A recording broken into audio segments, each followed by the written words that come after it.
Ruth మోపులు తెచ్చుకోవడానికి ఇష్టపడలేదు, కానీ పరిగిలు ఏరుకుంటాను.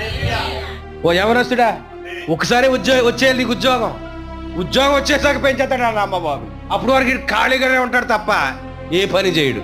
నువ్వు పరిగి ఏరటం నేర్చుకుంటే, నువ్వు పరిగి ఏరడానికి నువ్వు వంగితే 600, 500 రోజుకి జీతం కొరకు నువ్వు పని చేయగలిగితే దేవుడు నిన్ను చూస్తాడు, నీ కష్టాన్ని చూసి ఆశీర్వదిస్తాడు.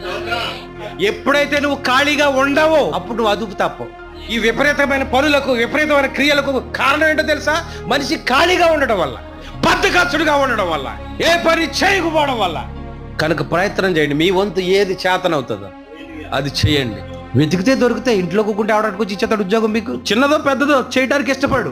ప్రార్థన చేయి. దావీదు ఒక్క రోజులోనే సింహాసనంలో కూర్చోలే.